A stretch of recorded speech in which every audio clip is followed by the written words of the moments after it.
This is a Film Stories original podcast.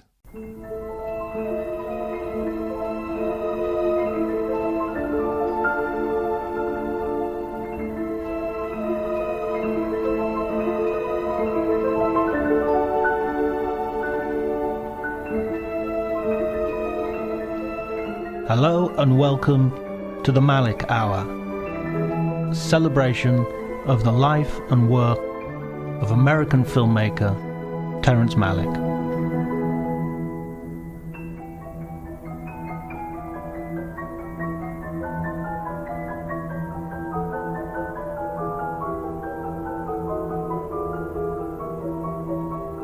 Hello everybody and welcome to the Malick Hour. This is a subsection of Writers on Film dedicated to the work of Terrence Malick, and today I'm delighted to be talking to Jeremy Arnold, and we're going to be covering Terrence Malick's third feature film, The Thin Red Line. Jeremy is a writer of numerous books. We talked to him last about his, appropriately enough, his book about Christmas movies, which is obviously still available. And I'm delighted to have you with me, Jeremy. And you wanted specifically to talk about The Thin Red Line.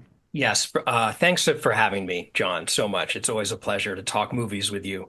And I did want to do The Thin Red Line because it's a film that really affects me deeply and I find moving on so many levels. It's probably my favorite Malick film, although to be honest, I haven't seen all of his most recent ones. But I also wrote about this film a little bit for the revised edition of Janine Basinger's book, The World War II Combat Film. 20 years ago, she asked me to update the filmography appendix to include all the combat movies that had been made since the book was originally published. And so I had every combat movie made in the 80s and 90s. And also I was very familiar with the genre from before that. And so The Thin Red Line in that context just created an even newer level of fascination in the way that it uses the genre and the trappings of the genre. It is a very strange film, even though, and I think that strangeness is kind of highlighted by the fact that it came out the same year that there was a resurgence of interest in the Second World War film, mainly sparked by, of course, Steven Spielberg's Saving Private Ryan. And there is this odd pairing of Steven Spielberg and Terrence Malick. They both had the same agent in Mike Medavoy at the beginning of their careers.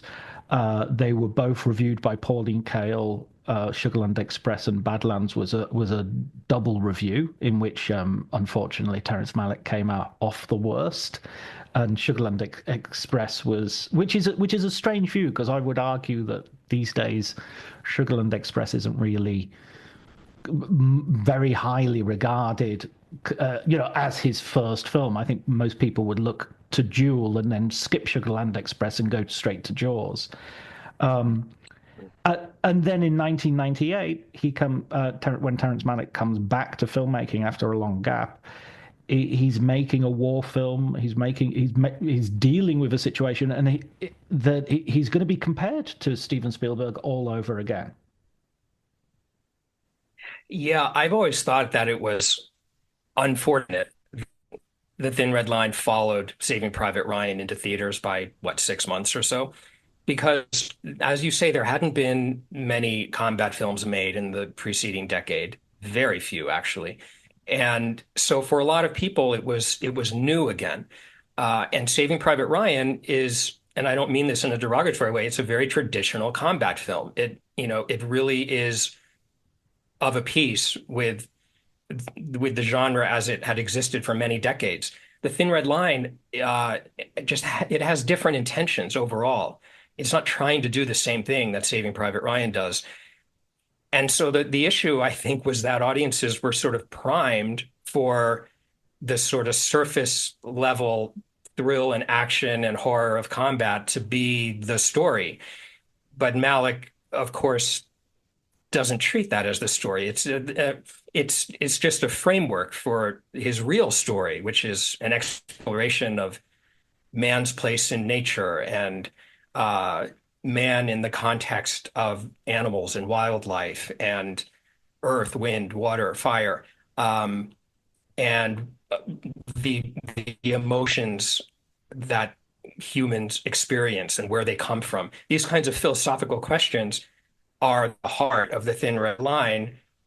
Uh, that's not the case in Saving Private Ryan. What they have in common is they do both have very riveting combat sequences, great action, uh, very powerful and convincing. They're just using them in very different ways. And so I think audiences were very frustrated when the combat in Thin Red Line would stop for half an hour for something else entirely to take over the film.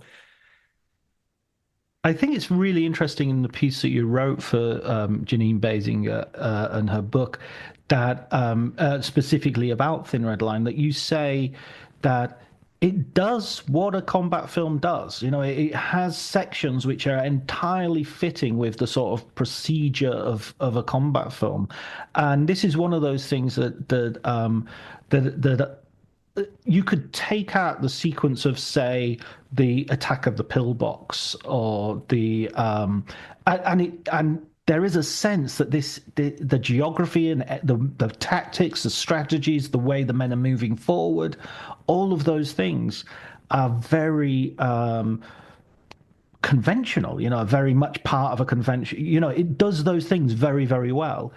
But as you say, they're embedded in a broader view and a broader story, which you don't see that often. Yes, as Janine writes so brilliantly in that book, the combat film, as it formed in the 1940s, it settled on the main three conventions of a combat film. The main three ingredients are a hero, a group, and an objective. That is the sort of core, the spine of really every movie that you would call a combat film. And there are also generic conventions like a dedication to duty, the pressures of command, the conflict between individual initiative and following orders. And then there are also story elements like mail call or getting a Dear John letter, which are very old conventions in war movies, and they do pop up in the Thin Red Line. And for those of us who've seen a lot of war movies, that sort of creates a framework. It makes us accept the film as a combat film, and hopefully, if one allows the film to do this, allow the film to take us to a different place, a deeper place, an exploration of the fear and other emotions that are underlying all these sorts of scenes that we're used to seeing in other war movies that don't necessarily stress the fear to the same degree that Malick does. Yeah, I think that it's interesting in terms of the contrast with Saving Private Ryan, where the tag of that movie was, the mission is a man. And in this film, in The Thin Red Line, the mission is man. You just take out the article, and you've kind of got the same idea. The mission is what is happening. The mission is life, and how are we going through this particular episode of it.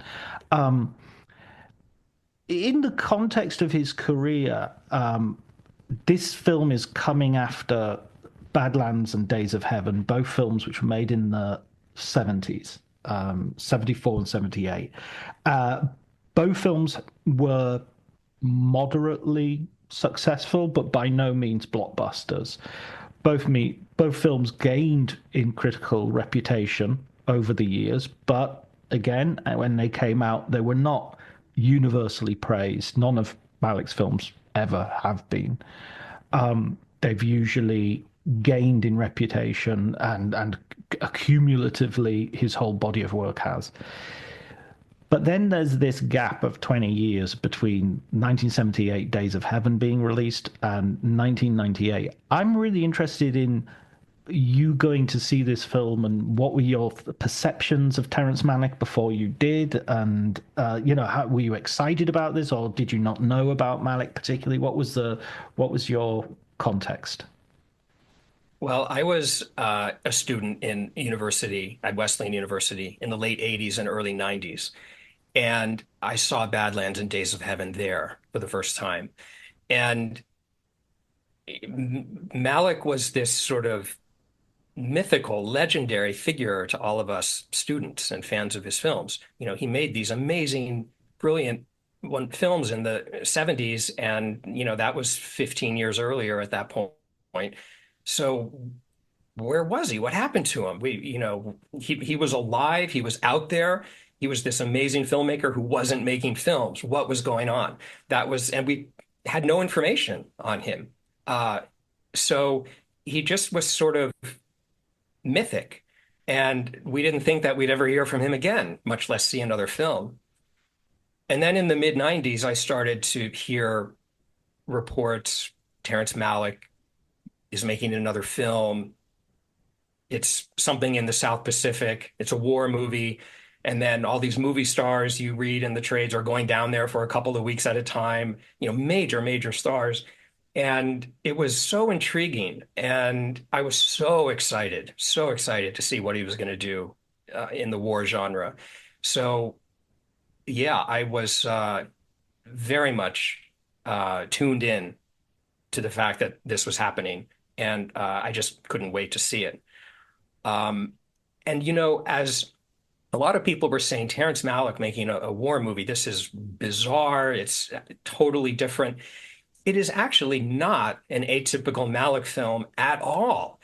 I think it was actually inevitable that he would make a combat film, even though it seems so unlikely, because what is war but mass scale organized violence, sanctioned violence? And that's a difference from the first two films, in which he also is exploring violence, but not in that context.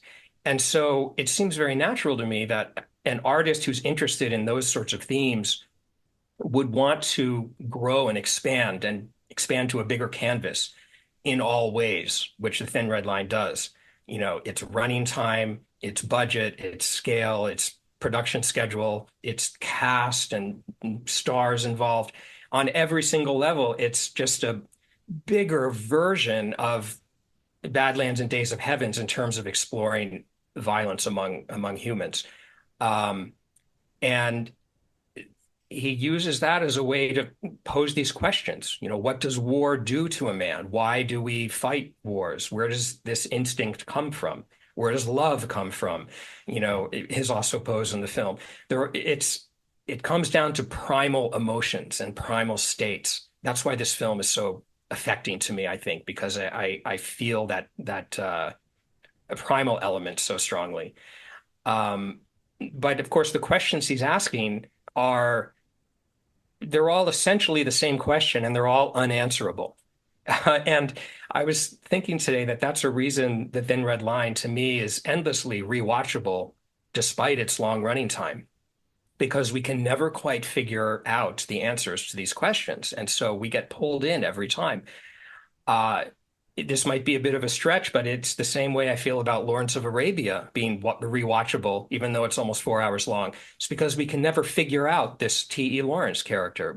He's so enigmatic and contradictory, and things don't make sense, but we're drawn to trying to figure him out. So every time I see that film, I think, all right, now I'm gonna pay attention even more to this and that detail, and I'm gonna figure him out, and it never works.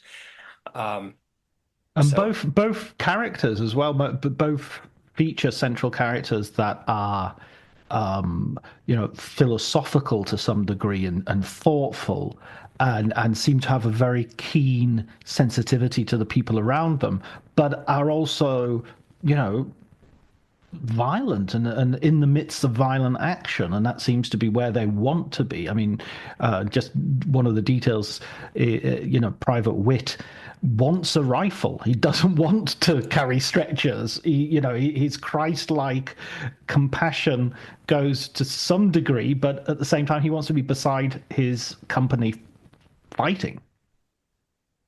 Yeah. Maybe it's not so much that he wants to be with them fighting, but just to be with them. Yes. And to be with them while they're in combat, while they're going out on these missions and in such great danger, rather than being the stretcher bearer who comes in more after the fact. Because yeah, he's such a great character, very Christ-like, and he emanates such peace and calm. And a lot of that we project onto him simply because Malick will hold shots on his face for endless, numbers of seconds, and other characters too. God, there's that one shot of Nick Nolte just sitting there staring, which it's probably 30, 40, 50 seconds long. It's slightly intercut with something at the camp. But, at a certain point, you think as an audience, okay, I'm now looking at Jim Caviezel, or I'm looking at Nick Nolte, and this is going on a long time. And you start to form a different relationship with the image and our relationship to viewing this image. And I think Malick is just allowing us to pose our own questions. Why is, as he's sitting there looking out, what is he thinking? We know a little bit about, I'm talking about Nick Nolte. We know a little bit about his personal story from the voiceover on the ship, but for the most part, he seems so out of touch with the kind of humanity that is at the heart of the rest of the film. And we become observers. It's, this movie, Janine Basinger once said that every movie ever made is a complicated mixture of subjectivity and objectivity, which is true. And in this film, we have sequences where we are aligned with the men as they're carrying out their mission, for instance. But overall, it's an objective approach. We're observing all of these characters and this environment in the context of one another, and the questions that are posed. It's like the story pulls way back from what we're looking at, so we can look at it all at the same time and think about these questions that the voiceovers are asking. I loved what you said earlier about this being an extension of Malick's work and not actually that different from there's no real break. There is a line you can delineate that attaches them to Badlands and Days of Heaven. They're all period films. They're all films that are very American. They're about the American experience. I like to think that you see the end of Days of Heaven. You see Abby, Brooke Adams' character, get on the train with some soldiers who are going off to the First World War, and then the next Malick film, it's soldiers arriving in the Second World War, and so it's almost as if, mate, was he really thinking that at the time that he was already going to? But there's he was always in love with James Jones and this particular novel, Thin Red Line. So this was a project that he had nurtured for a long time. A pair of producers who were crediting themselves with bringing him out of retirement to do this. There was a long preparation. I just to go back a little and say about my own sort of reception of Malick. I had seen his first films on television. And they were introduced in a British TV show called Moviedrome, which was hosted by Alex Cox, the film director. And he would do a little intro. And so the first knowledge I ever had of Malick was him doing this intro, which was basically, and you can actually find it on the internet now. And he talks about, where is Terrence Malick? Is he high on drugs somewhere? Or is he doing this? Is he doing that? And his sort of response is, maybe he just got sick of Hollywood. And who wouldn't? That, good luck to him is sort of Alex Cox. Now, skip forward, 1998, I'm sitting watching The Thin Red Line in the theatre in Liverpool, London Road, Liverpool Odeon. And the film finishes and everybody's streaming out. It's packed house. Everybody's streaming out.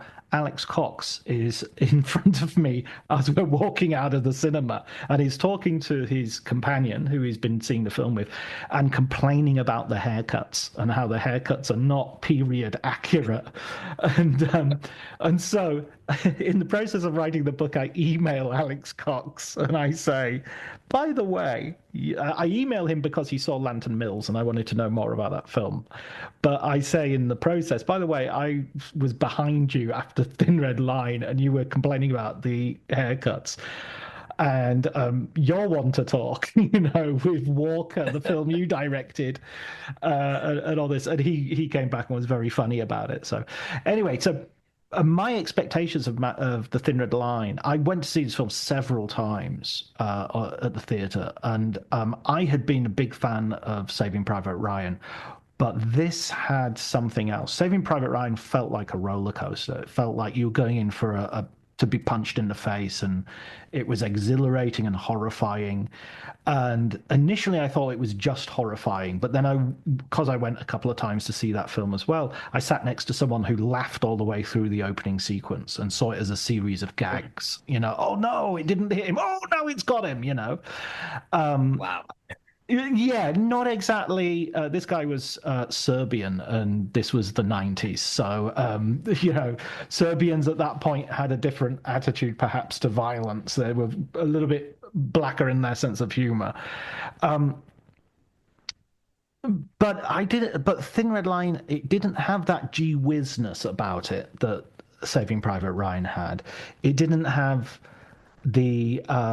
that central character that we were going to follow and who was going to stand for us in the form of Tom Hanks. In fact, this was about a group of men. This was about an entire company. It's much more democratic in that. One of the things that made it very unconventional is that it starts with people trying to avoid war. The people are on a beach. You don't know quite where they are. You don't know what's going on. It's a good 10, 15 minutes before we're properly engaged in a military context. Yeah, well, this is one of the first. This is a film of contrasts, and there are so many examples of powerful contrast that give the film its power, I think. And the first one is, yes, as you say, this opening sequence with Wit and the other soldier in this Melanesian little village on an island somewhere, and it's harmony, it's peace, it's humans living in the best way that they could. It's very idealized. It's full of light. It's very open. It's beautiful. It's like you'd want to go there on vacation. And after 10 minutes of that, we have this incredible cut to the inside of the ship's brig. And you couldn't get a more different environment. It's closed. There's no daylight. Everything's metal. There's no light. There's no joy. And that is really shocking on a visual level, on a sound level, everything. And there's also been a very elliptical cut to that. Just all of a sudden, like totally off screen, they were found, they were brought to the ship. I mean, it would have taken a long time for that to happen, but we don't see any of it. And so that just shows to me that Malick was going for that contrast, that visceral, very cinematic contrast. And that kind of sets the tone. It sets the stage for other contrasts in the film. There's such beauty of this film, even as it's showing horrible death and destruction. We see troops on the ship preparing for the beach landing. And yet there's this, in other movies, it might have been a little more visceral and matter of fact and showing the mechanics of what was happening. But no, we just get an interior meditative quality to it. And we start to hear voiceovers and we study these people's faces and we see and sense the fear that they're feeling. And we think about the fact that this would be an incredibly fear-inducing situation to be in. And that is sort of the prism through which we're looking at it. But the framework from the combat genre is there. Troops on a ship doing a beach landing, that's been in countless war movies. There's only one movie that comes close to the way this one does it, and that's Beach Red, the Cornell Wilde film from the 60s, which is sort of like a crude version of the Thin Red Line. It's very similar with the voiceovers. getting a little out of sequence here. I was going to ask you about that later. I was curious if you know if Malick was familiar with that film or had maybe been inspired by it at all. That's interesting. It's never, no, I'm not sure about that. I mean, I know he isn't someone who I would consider an exhaustive cinephile into, not like a Martin Scorsese who would know about how his film fits in the 50 other films that have been made in that particular, you know. I there has been an earlier film with Jack Hawkins and Keir Dullea, the actor from 2001: A Space Odyssey, based on the James Jones novel Thin Red Line, which isn't actually that bad, and I actually think it's quite a good effort. You know, it doesn't have much of a budget, but Joan Didion said that its combat scenes were some of the best that she'd seen filmed. It struck me as a bit of a overstatement, but it's not a bad film. Very much based on that sort of the central conflict between the colonel and the captain that we get with Nick Nolte and Elias Koteas later on in the film.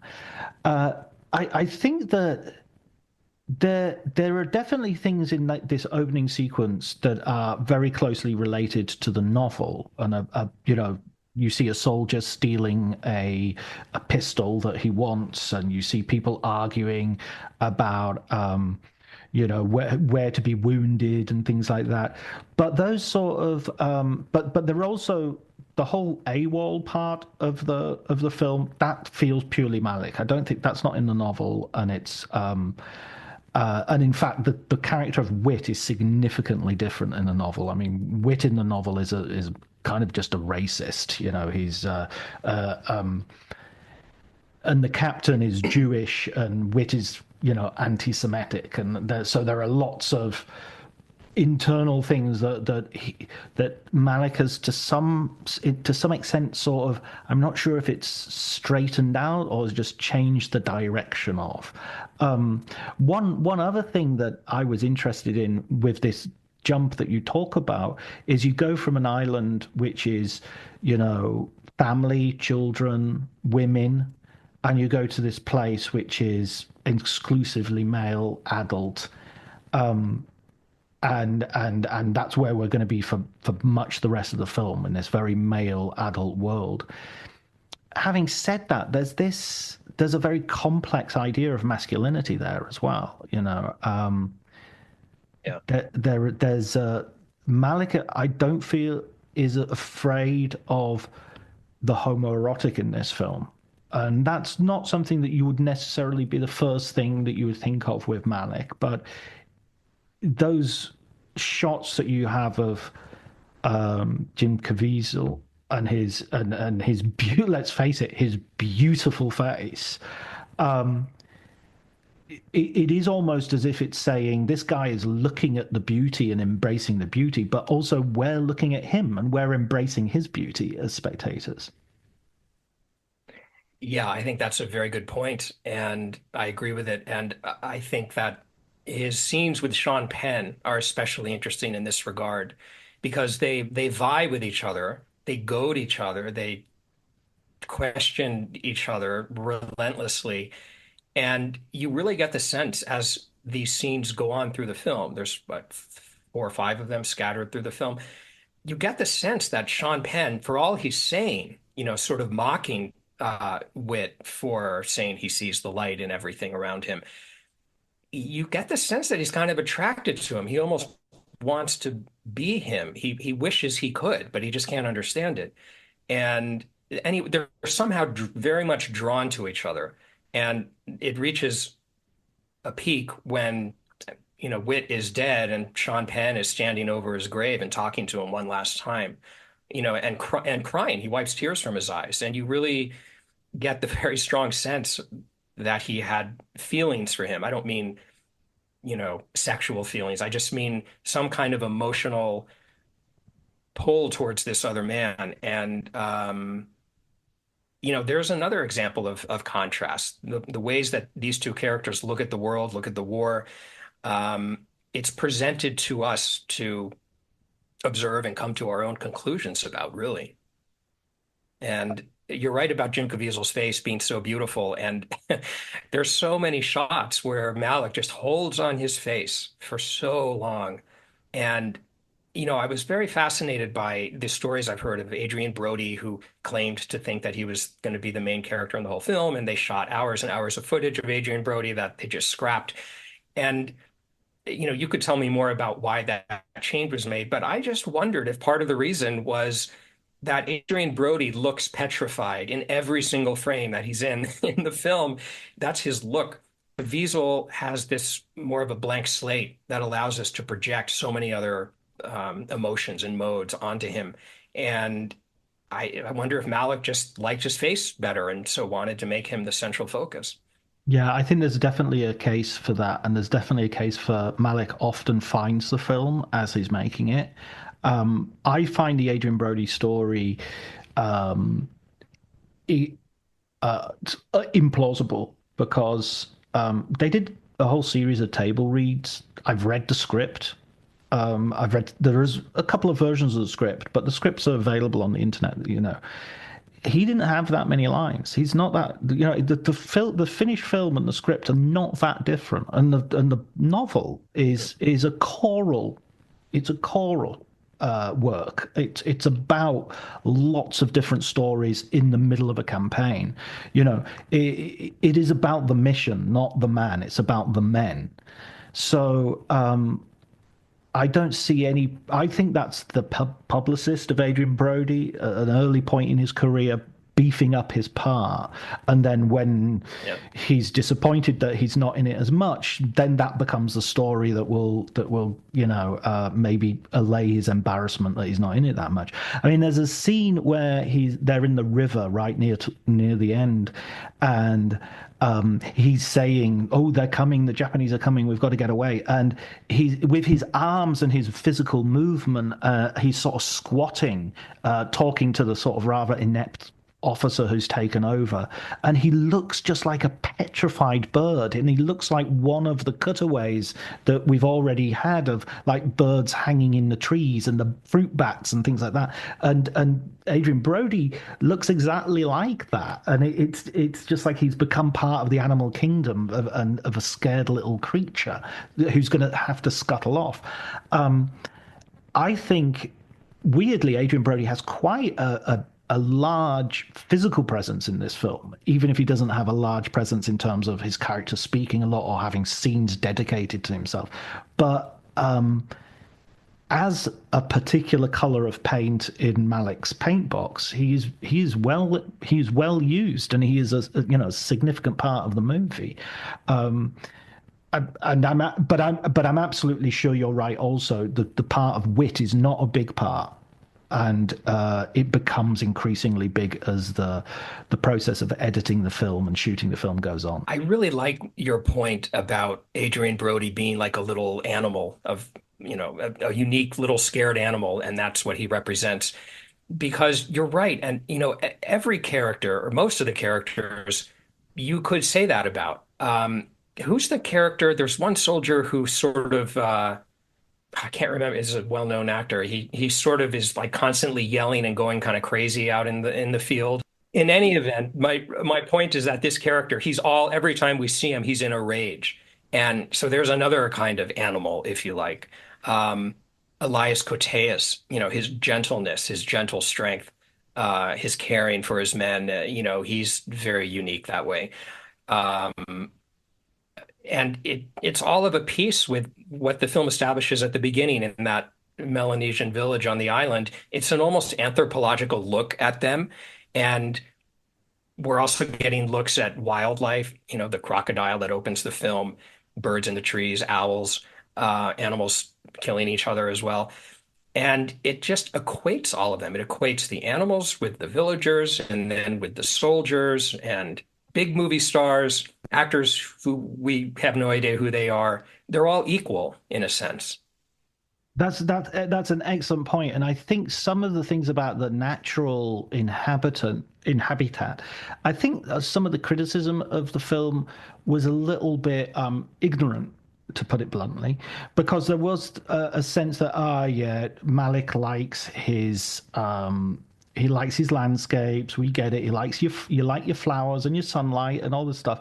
And so he would be criticized for like, oh, you see a injured bird during the artillery attack, or you see a snake in the grass coming towards the soldiers. And it was like as if you can't just throw in all these animals just because you like animals. But one of the major sources of casualties during the Guadalcanal campaign was snake bites. These were environments which, when the film begins with "there is a war at the heart," what is this war at the heart of nature?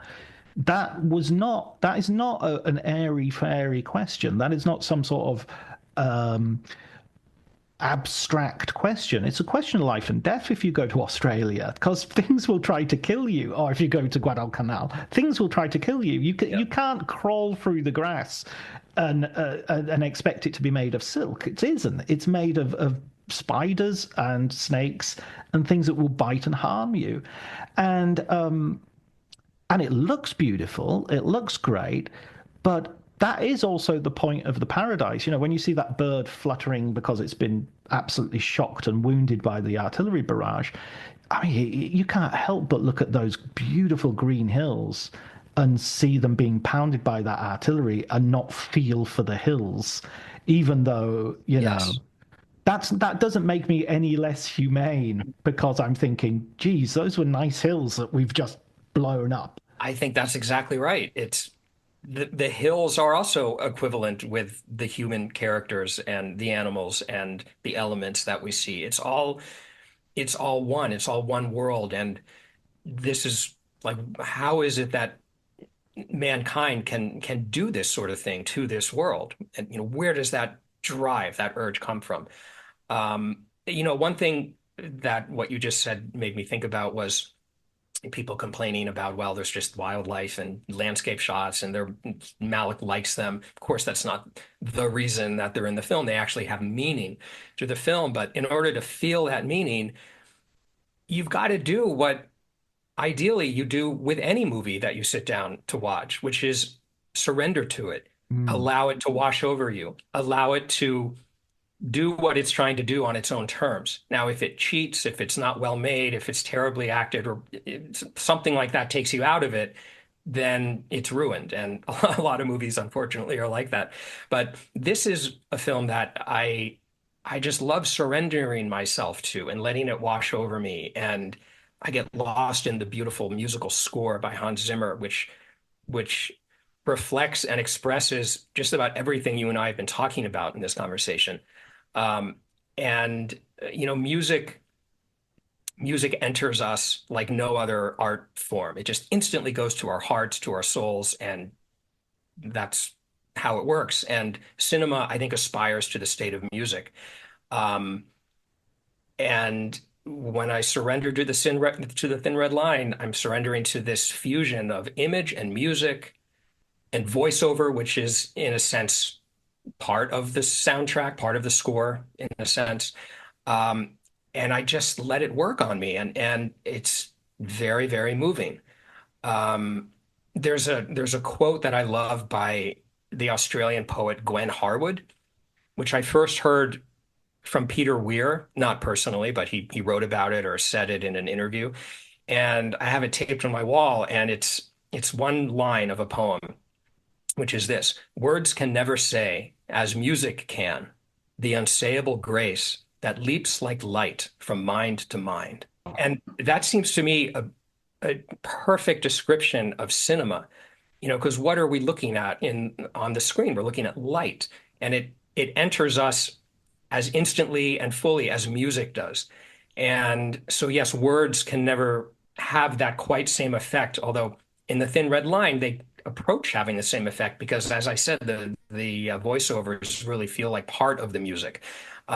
So that's why I hold this film in such high regard. Also, it's beautifully crafted, impeccable production. I love the visual depth in every scene. The steady, slow tracking camera through the grass and the reeds, and it's hypnotic. Um, and it also shows that Terrence Malick is an excellent director of action and suspense. The sequence where they take the pillbox is beautifully crafted. It's so exciting, it's riveting, and it's horrifying, but it's also breathtaking and riveting in the way combat sequences are. There's that paradox of watching war movies where we're thrilled by it, but we're also horrified by it. And that scene in itself, I mean, that's one of the best combat sequences I've seen, period. And I think did you say in your book that he was joking around that he didn't even want to direct those scenes? He wanted to like bring in Rennie Harlin to direct them. I think he was, and he said it as a joke. But yeah. Yeah, there's a bit where he talks about the guy who's playing Private Doll, Dash Mihok, and he falls over and he's saying, "Oh yeah, yeah." He spoils the shot because he falls over, and he says, "Oh yeah, Dash wants to be Rambo today. He's trying too hard," and so like, um, I mean, that sequence is so incredible as well because of the idea that you see the sun sort of suddenly light up fields that you thought were already in sunlight, but they suddenly lighten the fields because a cloud has moved. And from one point of view, it's a beautiful grace note of cinematography. But from another point of view, oh no, the soldiers are now going to be much more visible as they go up towards the pillbox. And also, I mean, they're using this kind of crane that they use to create this sort of effect of being very close to the grass and very close to eye level. And I think it was Arthur Penn who said Terry's never been in combat, but he really got that feeling of you don't want to put your head up. You want your face to be as close to the ground as possible and how scared you are. Final point about that sequence from me. You get the Chekhovian gun being used. The gun that Private Doll has stolen in the ship is used during that sequence as they kill the Japanese soldiers in the pillbox, and he sort of has kind of a psychotic episode of bravery. You know, he just leaps out and starts shooting at them. And you also have that wonderful scene where him and Ben Chaplin are just hugging at the end of it. And again, you have this thing that, I mean, I think there's sometimes I mentioned earlier sort of homoeroticism. I don't want to push the erotic so much, not because I'm prudish or anything like that, but there is a masculine intimacy that doesn't have to necessarily be sexual or be leading towards the sexual. It can just be where it is. And that sort of physical intimacy and just men hugging each other and comforting each other. You have a similar situation by the river where Wit is washing a man and stroking his head, which is just so beautiful and delicate. And I think, I mean, you can look at it as homoerotic, and I've not got a problem with that. But it is this other thing as well of just male intimacy and compassion and affection that is being used, that is being portrayed, sorry, in this film in the midst of violence and carnage and cruelty. Right, exactly. It's saying we as humans are capable of this beauty and tenderness and compassion, and also this incredible violence and death and destruction in the same person. The same people are capable of both. You know, there's another moment that really resonated when I watched the film again the other day, which ties into this, which is the scene where Woody Harrelson dies. Oh, I was going to mention, I'm so glad you brought that up. Yeah. Unbelievably powerful scene. One of the best pieces of acting I've ever seen from Woody Harrelson, I would say. And what really struck me this time was Jim Caviezel as Wit is kneeling over him and he's trying to comfort him. But it's clear that Woody Harrelson is about to die. And there's this long cross-cutting between Caviezel and Harrelson, and Harrelson's "I'm cold, I'm freezing," and they put a blanket over him, and the end is moments away, and then we just hold on Caviezel's face, and the moment of Harrelson's actual death is off screen, And we know it happens when Jim Caviezel's face, he starts to form a very faint smile. It's like this smile of peace and love and understanding and compassion all mixed into one, but mainly peace is what I get from it. And it's almost like he's seen the beauty in Harrelson's death. There's Harrelson's on a spiritual level, it's a beautiful moment, I guess. And that comes across entirely through a shot of Jim Caviezel that is held for I don't know how many seconds, a very long time. Anyway, it really struck me that that was an incredibly imaginative way to show Harrelson's death by not really showing it in a way. Yeah, and he says to him as well, you didn't let your brothers down. Yes. We would all be dead. So he kind of blesses him. He kind of gives him his last rites. Oh Not in yeah, that's any, true. not in any Yeah. conventional way, but he sees him off. You didn't let your brothers down. You did what you had to do. And those moments, we see they're like vignettes in the film. We see the captain refuse an order which would send his men to his death, and essentially that's his career done. He's gonna go back under a cloud now. You see Sean Penn run out under fire purely to give morphine to a man who is going to die. Yeah. So you just have these vignettes of moments. I want to go on to towards the end of the film. After they take the pillbox, they go into the Japanese sort of bivouac area. So it's behind the lines, and they attack it. And they're kind of for the first time they're on the front foot. And you've already had a sense of immediately after the pillbox that the Japanese actually get a voice because you have this wonderful speech of the Japanese soldiers. He's embedded in the earth saying, you think I wasn't loved? You think I wasn't honored? And it didn't save me, and you think it will save you. And it's just in a moment that is breathtaking in its ability to make you realize that this war is appalling. The attack in the bivouac, I think, is an absolute masterpiece of editing from a film point of view. It's breathtaking how many reactions and feelings and emotions you go through in such a short period of time, and in what ostensibly is an action sequence, but actually, to my mind, is a complete and radical subversion of the politics and the poetics of what an action sequence should be. Yeah, which is a great description of the Thin Red Line overall and what it's doing, how it subverts the combat genre. Um, it shows on the surface traditional elements of these kinds of films, but it gives us something entirely different from what we usually get from those types of scenes in other films. Um, and Malick just, as the film goes on, he just does it over and over again with different variables, different whether it's the two characters in the frame interacting, whether it's taking the pillbox, whether it's the action scene you just mentioned. Um, it, it- we there's this sort of overarching objective and mournful tone that underscores all of the above. Um, and not to get off on a tangent too much, but this makes me think of the score by Hans Zimmer and how I understand there's a piece of music in the film that I think is called The Unanswered Question.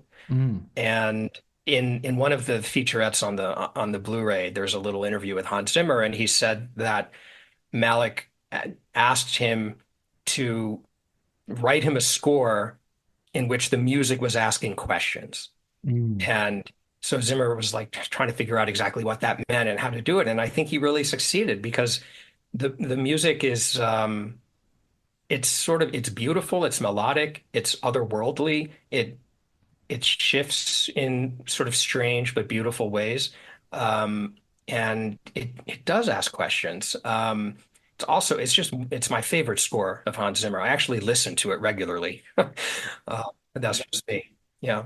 I also, yeah, the unanswered question is Charles Ives, which is, I mean, there's lots of That's pieces it. of music which are used with the score. I know Hans Zimmer was a little bit sort of miffed that he wrote much, much, much, much more score than was eventually used in the movie, but that was typical of Terrence Malick's ask for any composer. There is an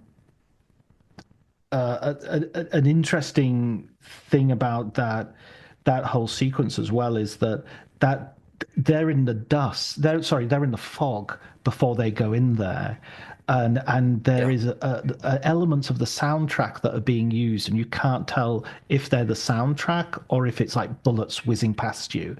And it one other thing I wanted to come back a little bit to the voiceover which we've already talked about has this sort of choral effect. And I mentioned earlier the Japanese voice, and it's kind of funny that that's actually not a Japanese person doing the voice. It's actually Elias Codes doing putting on. I'm not sure if that would be acceptable necessarily these days, but reading and that actually those lines are actually from an unused play that Malick wrote for Sancho the Bailiff.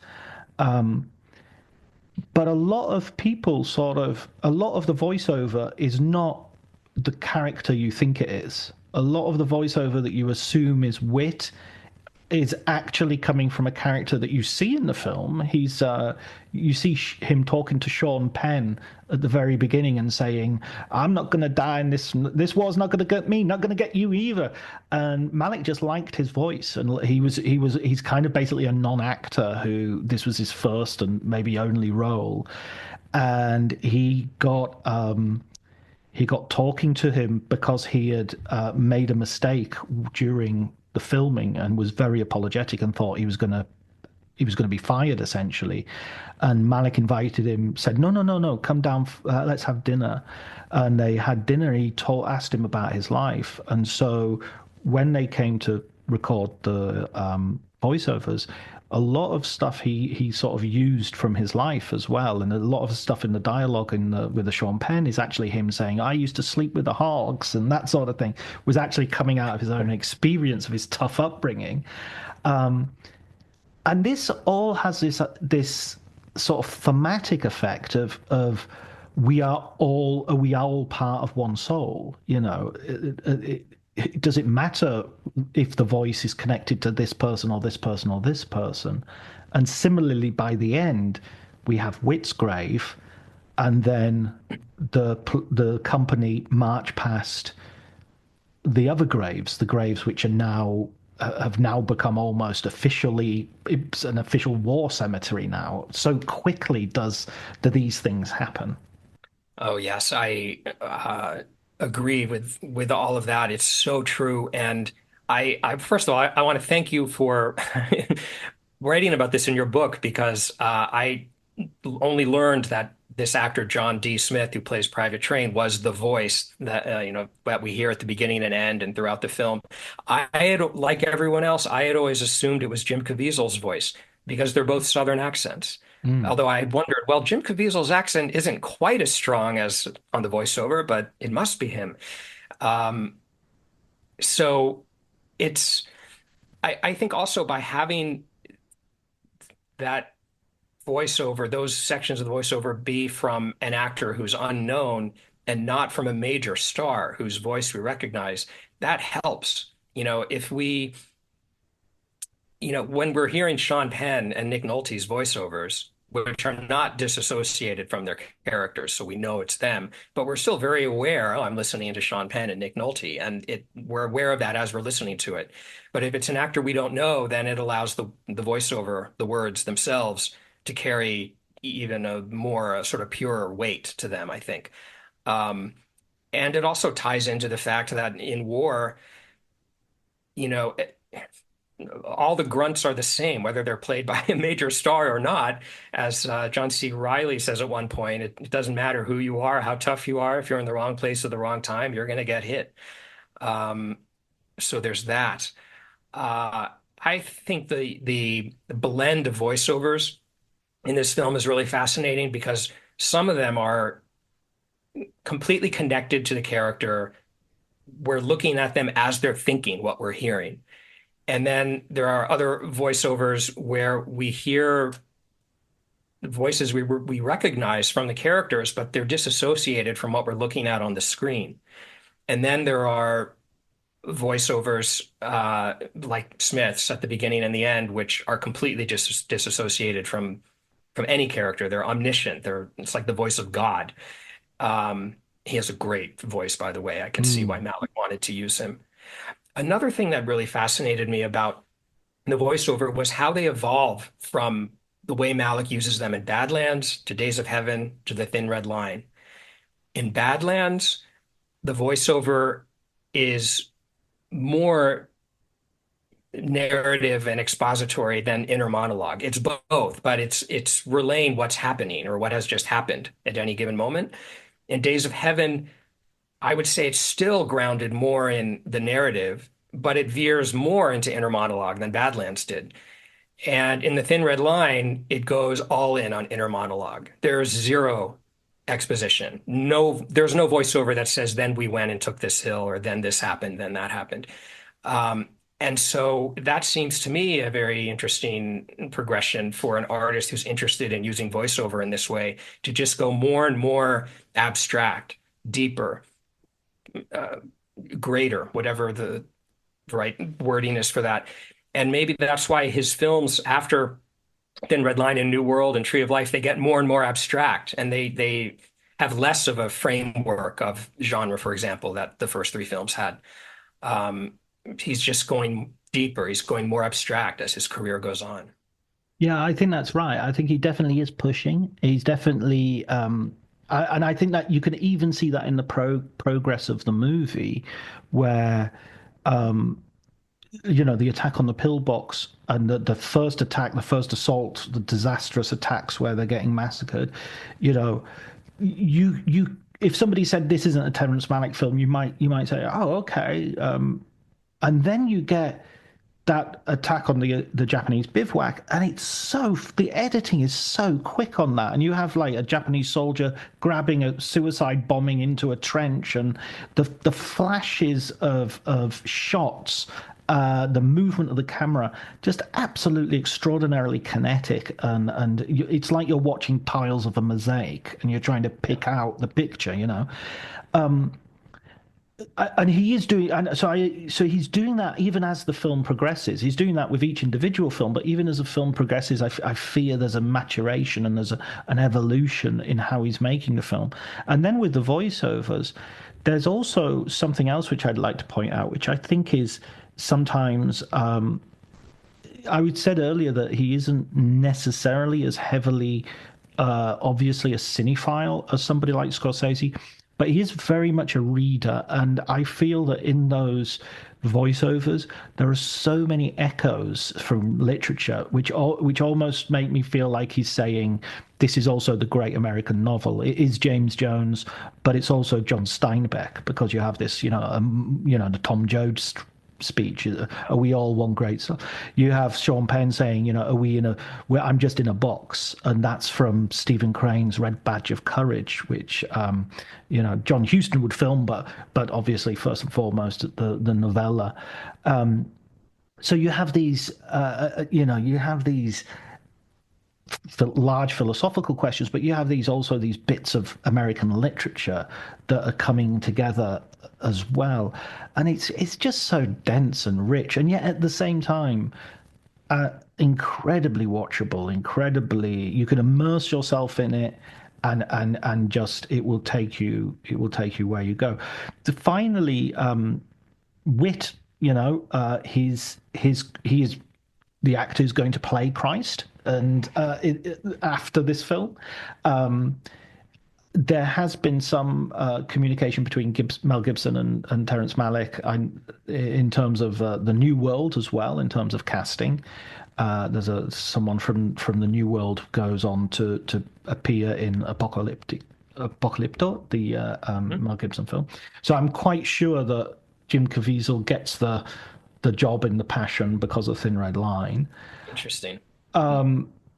and this feels like a rehearsal for the Christ character because he he is that character. He gives, in fact, I think this is a better version of the Christ character. It's much more subtle and I much was about less, to say. yeah, Yeah, I but agree. not quite as anti-Semitic, let's say. But yeah, let's leave that hot potato. Um, but he sacrifices himself for the good of the company. He takes the Japanese in the wrong direction, knowing full well. And I love the way he sort of returns to his childhood when he's doing that. He sort of, it's almost like joyful. He's like hooting and hollering and calling them like some sort of Huckleberry Finn character, Yeah. having a trick. And again, another character from American literature that sort of, it's just like sprinkled. If you're listening to this on an audio podcast, I did a gesture suggesting sprinkling.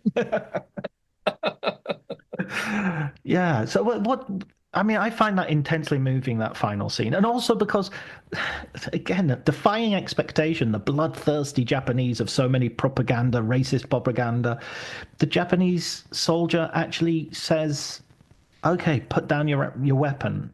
You're surrounded. We can take you prisoner. You don't have to do this. And Caviezel decides, I don't want to be captured, and forces them to kill. Yes.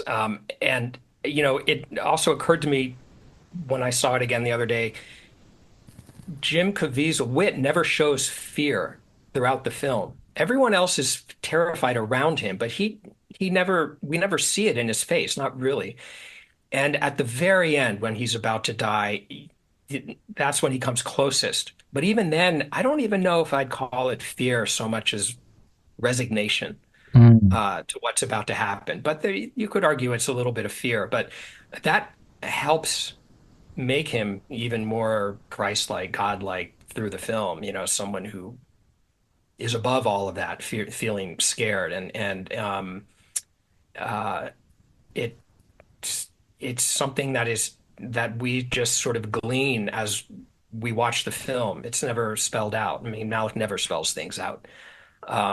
But it's a very powerful end for Private Wit, that's for sure. I also love the fact that it will take us back to him being AWOL, Yes. you Yeah. know.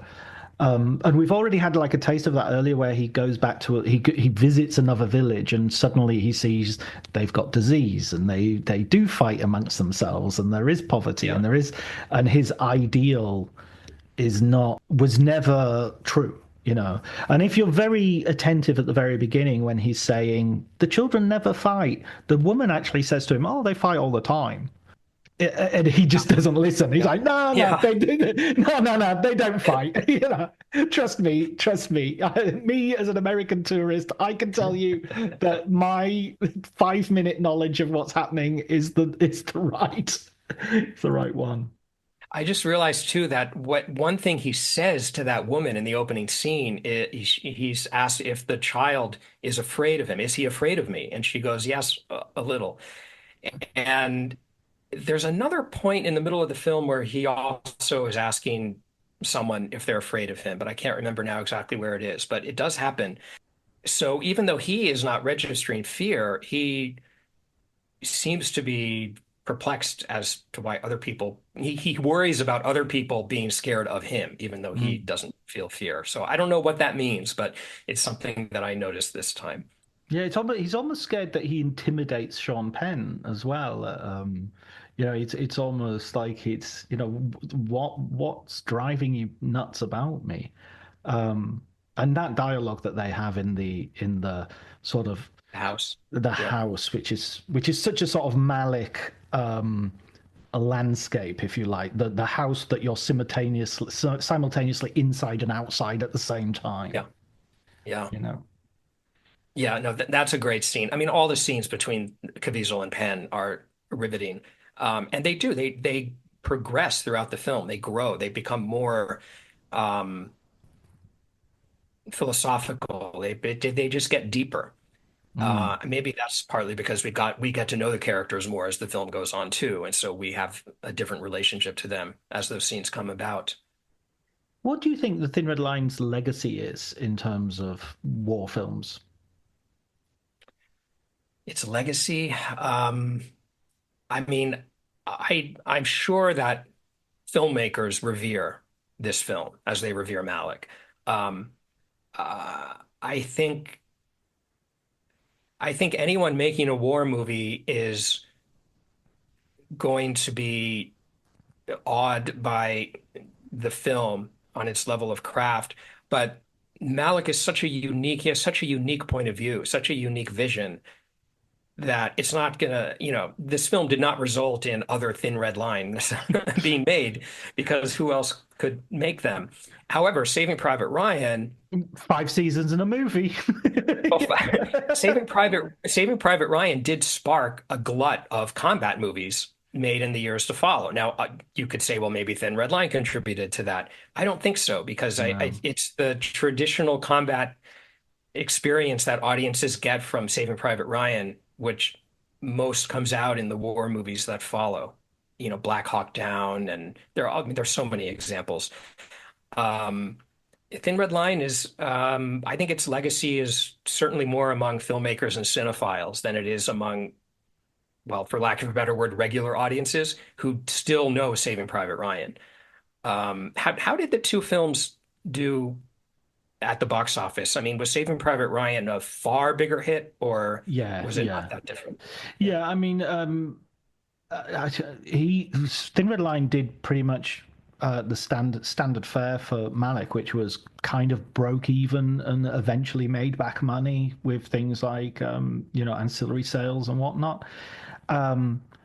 Certainly, it wasn't like a big blockbuster, but I think.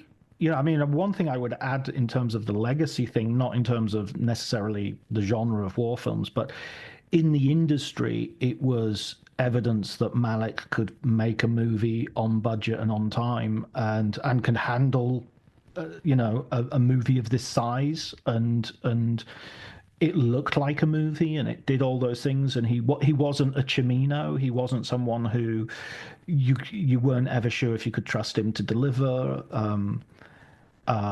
For that matter, of that generation of filmmakers, there were quite a few of his contemporaries who were really still struggling at this point. I mean, even, arguably Francis Ford Coppola, uh, never, William Friedkin, they never really got back to the status that they had once enjoyed. Whereas, despite having that huge break, Malick with this kind of continued a progress that seemed like undisturbed by, the details of popularity or box office. He just, went on and made The New World and then The Tree of Life, which is arguably just one of his most profound and Yeah. frankly miraculous achievements. I mean, how that film ever got made is beyond me, but I'm so glad it did. Um, this is a little bit of a non sequitur, but one thing I wanted to mention was the use of the movie stars who pop up throughout the film in these very brief roles, John Travolta, George Clooney, and the like. I love this at the end when we see George Clooney addressing the troops. We zero in on Sean Penn, and he gets a little voiceover there, and he says, "They just keep coming, one after another." And it's like he's talking about movie stars. These big Hollywood stars keep coming to this movie one after the other, and he rolls his eyes. I think the funny thing is when I watched that originally, Clooney was in the first blush of his sort of ER movie fame, ER post ER fame, and there was a real sense that he stuck out like a sore thumb. That it was like, oh God, that's really late in the movie to be. We must have at least another hour left if George Clooney's turning up. Exactly. But nowadays, when I watch it, it really works because it's like, yeah, you've got the captain from Central Casting. This guy's turned up Yes. and he's Hollywood clean and he's ready to go. And he hasn't got the dirtiness or the, ordinariness of the other men. Hollywood, just in the same way that wits grave is in the jungle and is messy and is going to be overgrown and devoured by the jungle in a matter of months. So, and then you have the cemetery, which is sprinklers and gravel and everything and beautiful lawns. That it's almost like you've got that version of the army, and then now you've got the Hollywood version of the army has turned up, you know. Yeah, so it kind of works for me now. I mean, interestingly, he wanted to cut Clooney, but that was one character he ended up having to keep, not because of, well, the reason was because when he finally decided I want to cut him, the trailer had already been released, and all the advertising had already been released, and it was like, right. But the idea would have been that you would have cut from Whit's grave to the graveyard with them walking past, and that would have given you, that, and then they're getting on the boat and they're going to do it all over again with the terrifying fact. But I like it as it is. I'm not going to complain. Another thing that we didn't touch on was the flashbacks to the wife back home, which come through the film. Is that Ben Chaplin's? Yes, yeah, yeah. And I could see how they would frustrate some people watching the film, expecting Saving Private Ryan when we're in the middle of combat, and suddenly we're watching this luxurious, beautiful image of a beautiful girl back home on a swing, on a very green, grassy yard. It's Miranda Otto as well, who will appear in like Lord of the Rings as one of the sort of the riders of Rohan Princess. Well, I think those scenes work really well, and it's similar to other things we've talked about, where you just get a sense of human connection, of the idea that humans can exist harmoniously and can be beautifully connected like they are in the Melanesian village. This, we can with women like Miranda Otto.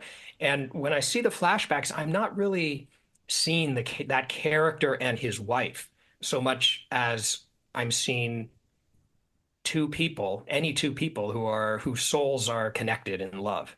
And like we're seeing something that Malick and all the voiceovers are sort of rapturously wondering about. Where does it come from? Where does this connection, this feeling of connection come from?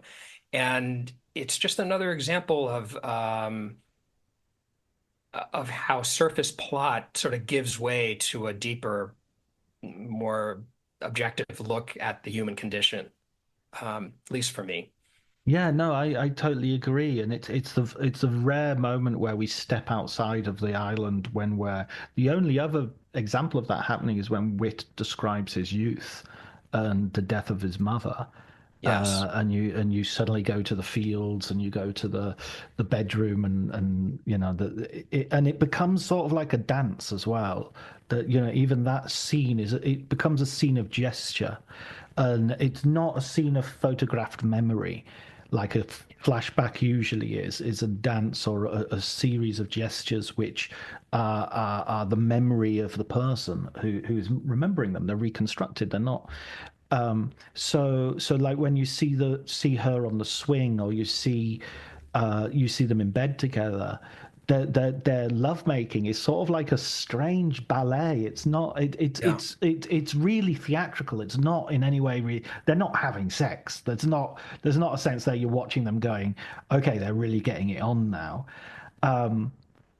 It's daringly artful, and then of course when he gets the Dear John letter that we've already referred to, you start wondering, was it always the other guy? Was it Ben Chaplin in the other memories, or was it always another guy?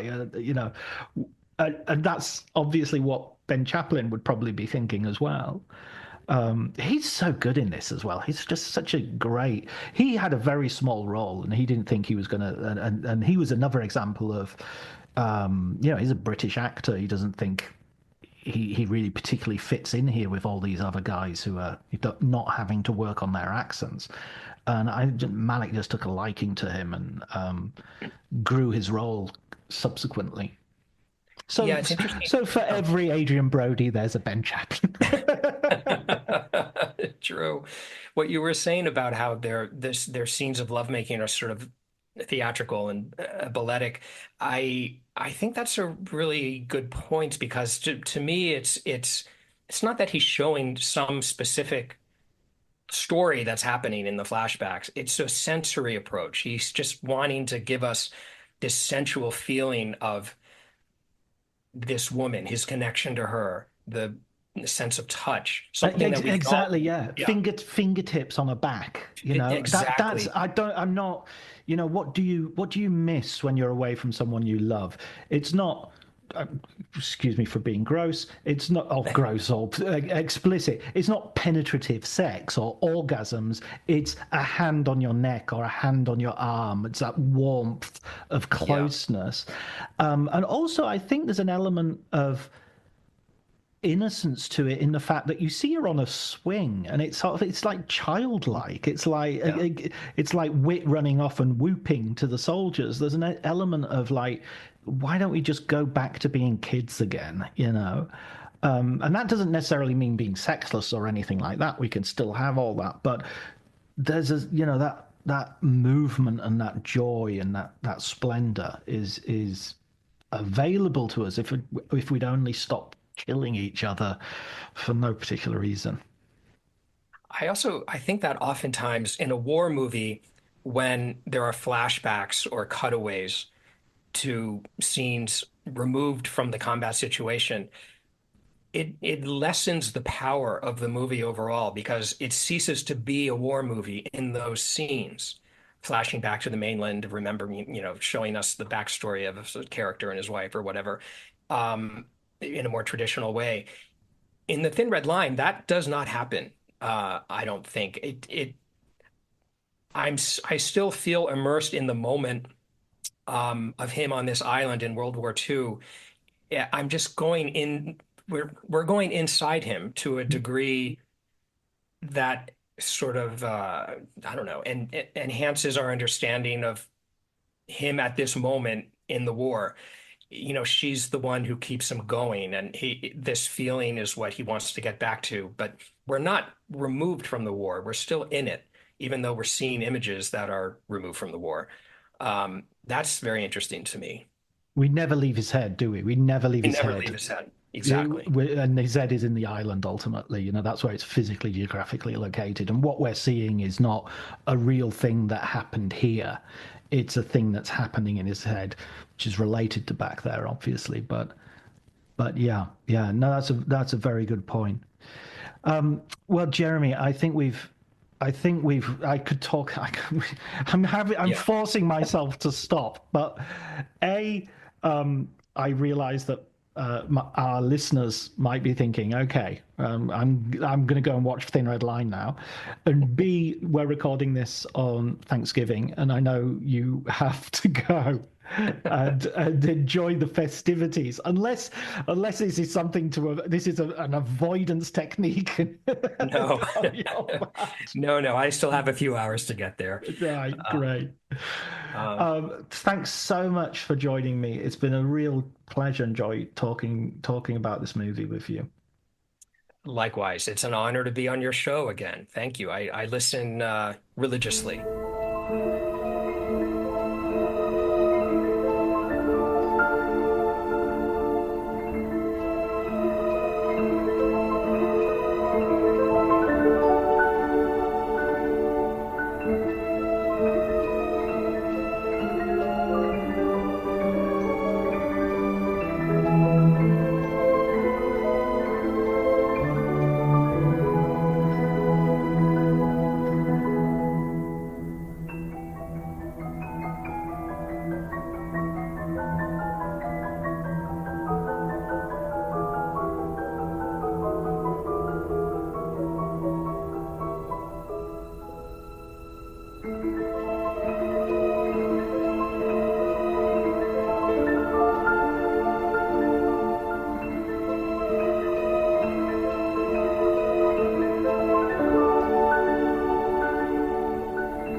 you.